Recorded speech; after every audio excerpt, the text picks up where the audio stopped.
विजेंद्र जी, देखिए, सबकी कोशिश है कि अपने अपने पक्ष में माहौल बनाए।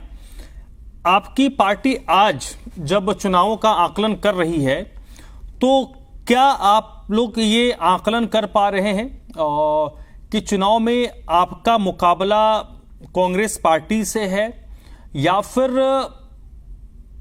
जो तीसरा एक दल गठबंधन बना है इंडियन नेशनल लोक दल का, बसपा का, उनका क्या कुछ रोल रहेगा, जननायक जनता पार्टी है उनका कुछ रोल रहेगा, आम आदमी पार्टी भी किस्मत आजमाएगी उनका रोल रहेगा, या फिर आपको लगता है कि जो क्षेत्रीय दल हैं उनका थोड़ा थोड़ा प्रभाव हो सकता है लेकिन मुख्य मुकाबला कांग्रेस और बीजेपी के बीच है, या फिर आपको लगता है कि नहीं, हमारा मुकाबला किसी तीसरे से भी हो सकता है?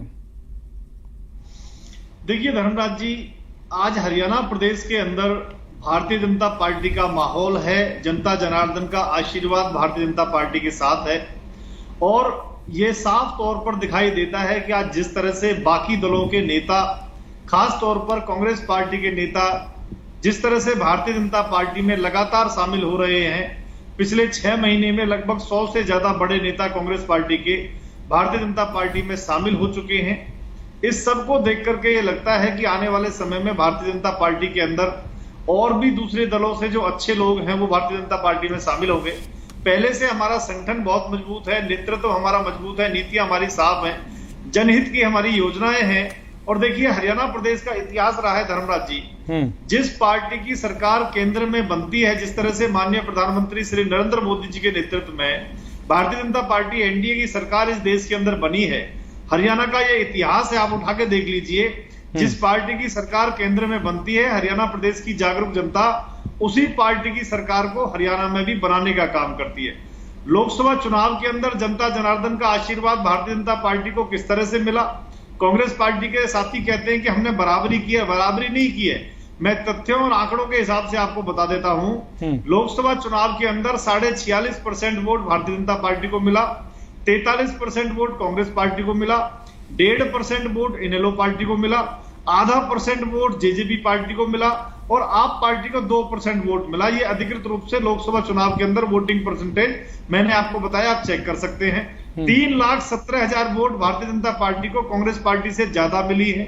इसके साथ साथ 5 लोकसभा की सीट के साथ एक करनाल विधानसभा का उपचुनाव भी भारतीय जनता पार्टी ने जीता है।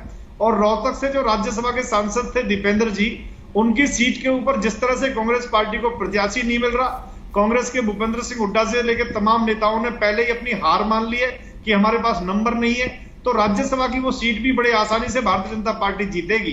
तो एक तरह से 7 सीटें हमने जीतने का काम किया है। और इसके अलावा पिछले समय में चाहे वो निकाय चुनाव हो, पंचायत चुनाव हो, चाहे वो नगर निगम के चुनाव हो, हर चुनाव के अंदर भारतीय जनता पार्टी ने जीत दर्ज की है, बड़े अंतर से जीत दर्ज की है। और आने वाले 2024 के चुनाव के लिए भारतीय जनता पार्टी की तैयारियां धर्मराज जी सबसे तेज गति से हमारी तैयारियां चली हुई हैं। हमारा संगठन प्रदेश से, जिले से लेकर के निचले स्तर तक सबसे मजबूत संगठन है। और अभी वर्तमान समय में हाल ही में जिस तरह से अभी लगभग 1 सप्ताह पहले हमारे नए प्रदेश अध्यक्ष बने हैं श्री मोहनलाल बड़ौली जी, जो भारतीय जनता पार्टी में लंबे समय से सक्रिय हैं और प्रदेश में महामंत्री रहे हैं, अन्य अन्य दायित्वों में रहे हुए। प्रदेश महामंत्री के नाते उन्होंने इतना शानदार काम किया था पूरे हरियाणा प्रदेश के अंदर, उसी का परिणाम है कि नेतृत्व ने उनको प्रदेश अध्यक्ष की अहम जिम्मेदारी दी है। उनके नेतृत्व में और जिस तरह से एक गांव गरीब किसान के बेटे माननीय मुख्यमंत्री श्री नायब सैनी जी, जो मुख्यमंत्री हरियाणा प्रदेश के अंदर हैं, उनके नेतृत्व में हम चुनाव लड़ेंगे 2024 में। जैसे देश में तीसरी बार बीजेपी सरकार बनी है, इसी तरह से हरियाणा प्रदेश के अंदर भी तीसरी बार भारतीय जनता पार्टी की सरकार बनेगी। धर्मराज जी, भारतीय जनता पार्टी जिस राज्य में सरकार बनाती है वहां लगातार सरकार बनाती है। गुजरात का उदाहरण देख लीजिए आप, मध्य प्रदेश का उदाहरण देख लीजिए, 6-6, 7-7 बार लगातार भारतीय जनता पार्टी सरकार बनाती है। और मैं डंके की चोट पे कंप्लीट कर रहा हूं 10 सेकंड में, मैं डंके की चोट पे डिबेट में कह सकता हूं कि माननीय मुख्यमंत्री श्री नायब सैनी जी के नेतृत्व में भारतीय जनता पार्टी हरियाणा के अंदर चुनाव लड़ेगी। कांग्रेस पार्टी के प्रवक्ता अपने टर्म पे बताएं, क्या भूपेंद्र हुड्डा के चेहरे पे वो चुनाव लड़ने का दम रखते हैं? नहीं रखते। वो ज्वाइंट लीडरशिप में चुनाव लड़ेंगे, हुड्डा साहब के नेतृत्व में चुनाव नहीं लड़ सकते। उसके पीछे कारण है, मैं कंप्लीट कर रहा हूं। जब जब हुड्डा साहब को आगे करके इन्होंने चुनाव लड़ा है, इनको हार झेलनी पड़ी है।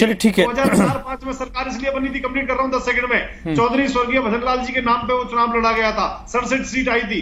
2009 में घट के इनकी सीट, इनकी 40 सीट रह गई थी और उसके बाद में इनकी सरकार चली गई थी। जब इन्होंने 2009 में, 2014 में, 2019 में ठीक है को आगे करने का काम किया है,